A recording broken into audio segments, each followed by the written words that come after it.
Hello, and welcome back to Working Title, The Emerald Knight, Part 4. I feel like I should say it's like Part 74 or something because it just feels like it's been going on for so long already. But, I mean, this is only the fourth set of videos.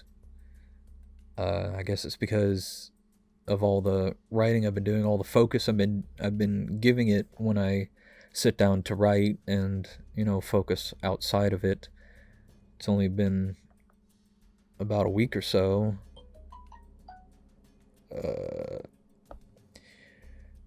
But anyway, to jump into things, I was from this point where where I left off last time. I wasn't sure at all how things would play out.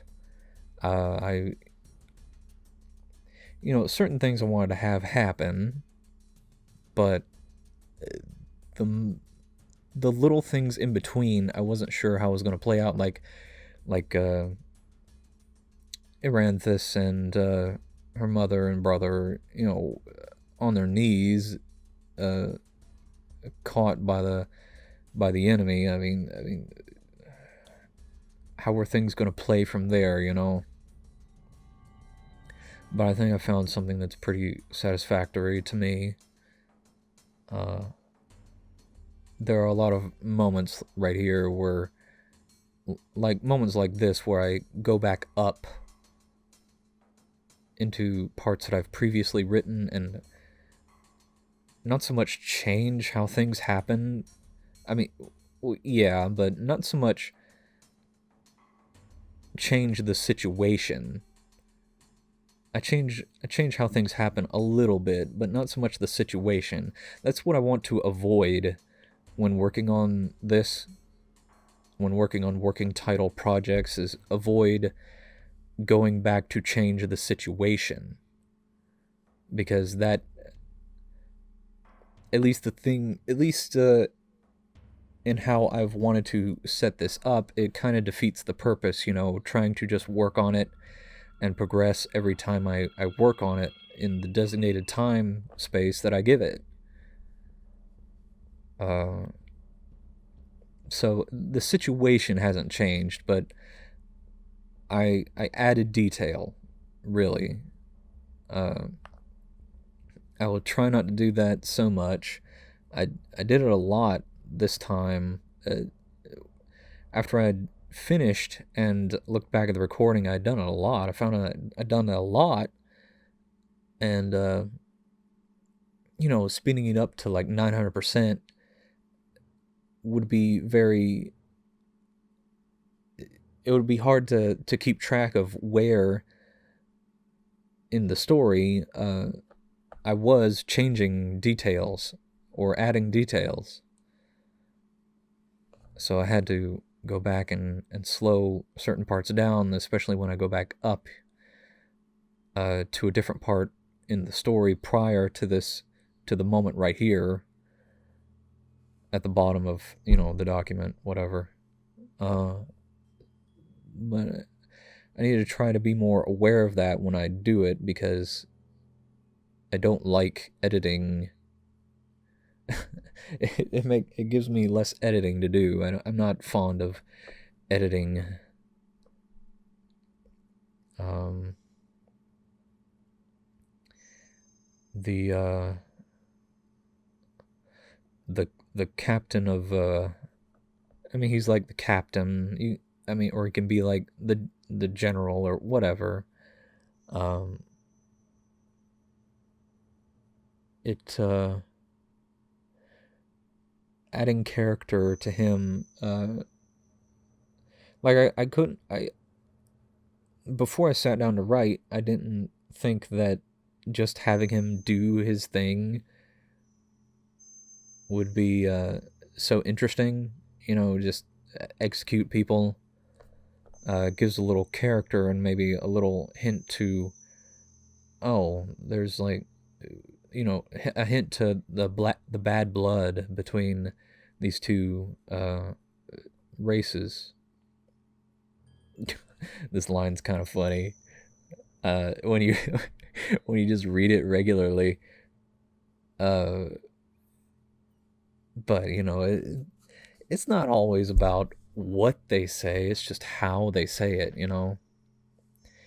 You know, he could have just looked straight into Aranthus's mother's eyes and just like chewed out that no. Something that just really indicates like the seething history burning in him, like his history, like the bad blood between the races, and you know, behind the scenes, you know, um, read between the lines. But I needed him to say something, and you know, is the rough draft, and you know, needed to keep things moving. I didn't know what else to really make him say in that moment. I feel like I've been like wording these sorts of sentences wrong that include Ranthus's mother and brother and father, uh, like right there, her son's leg instead of like her brother's leg. That's I feel like that's the wrong syntax. Like it's confusing language to say it that way. It kind of makes it sound like her mother's brother instead of uh, Aranthus's brother or her mother's son. You know what I mean? Uh, so I think this entire time I've been wording that wrong.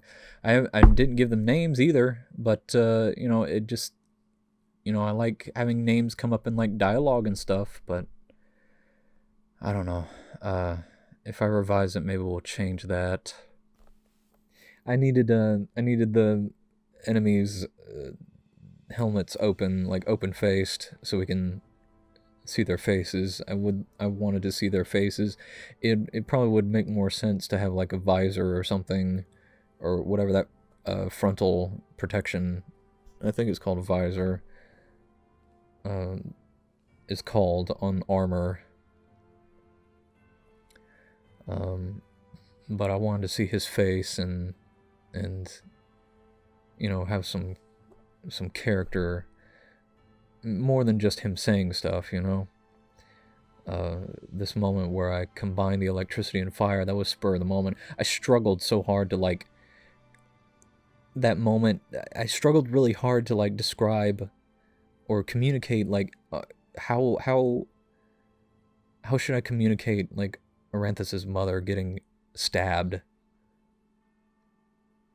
And I just sat there for at least a couple solid minutes. I'm like, okay, let's just put something down. That's and keep moving, because you know, part of the point of working title is to, you know, keep things moving within reason.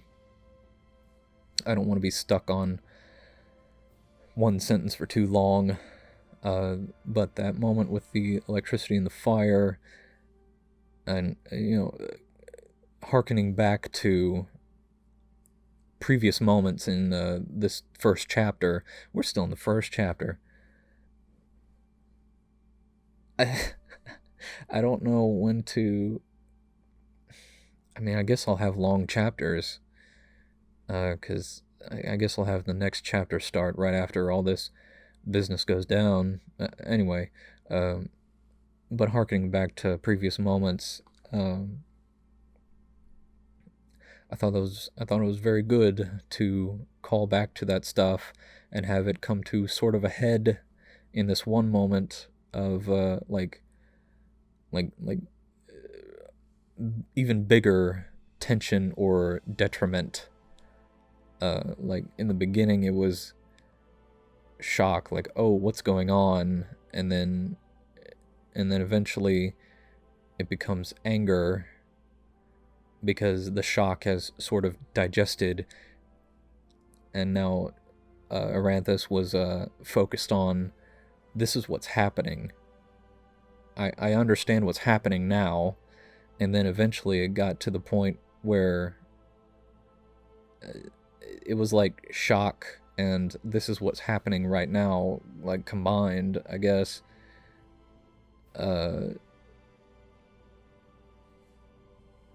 You know, just hitting the points and getting higher and higher with the drama, the dramatic moments, to that point where electricity and fire combine, and then she's like kneed in the face by one of the soldiers, and that numb moment of where she's dazed on the ground, and her ears are ringing, like she was kneed pretty hard. I mean, I don't say it kneed, like she was kneed in the face, but it can be whatever hits her. Somebody hits her, so. But yeah, there was I used this method of the dream parts were really just really good too. I really liked including that, because it might have been a dream, like she's dazed to begin with, and it can't quite think straight, so it could have been a dream, like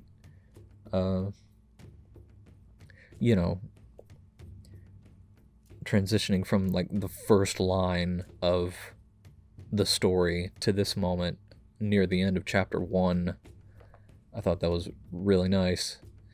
Anyway, the moment when she's dazed and can't really hear, that's not the first time that I've used that method, like to represent action that's happening without needing to get into the nitty-gritty of what is, like, you have a lot of characters in one place and action is happening. What is everyone saying all at the same time?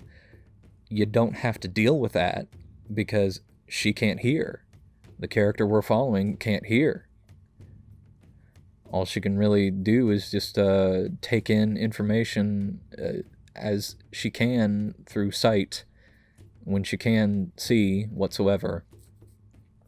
And that's not the first time I've done that. I did the first time I did that was like a couple years ago in a fan fiction that I was writing, that I'd written, and I just thought it was brilliant.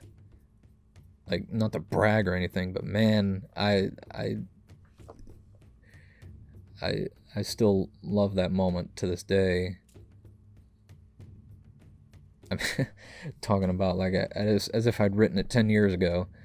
But I mean I can put that I can put that fan fiction in the description, I guess, a link to it. But I mean, it's pretty long, so I mean, if you're interested, but it's up to you. Anyway, this moment right here, nearing the end of this session of writing, I strongly felt I was like writing myself into a corner, because like, okay, now we have these other players. How are things going to play out now? I wanted certain things to happen, and with the way, because you think you have something happen, and then you're writing it, and then you have the big event in mind, and then as you're writing it, you start thinking about the details, the smaller details. Like, okay, well, of course he would like drag her out of the way, like that would make sense, and then at least put her somewhere, and get in front of her to protect her, because I mean, there's probably no way that he can outrun all of these soldiers all at once, and I mean, and also leaving behind his fellow guards to, I mean, it would make sense for him to do that, to run away with his own daughter. But anyway, I'm coming up quick on the end, and it's just, I'm really tense about doing the next session of writing. I'm not entirely sure how to play out from there, but that's working title for you. I'm gonna have to see how things play out. That being said, thank you for watching. I'll see you next time.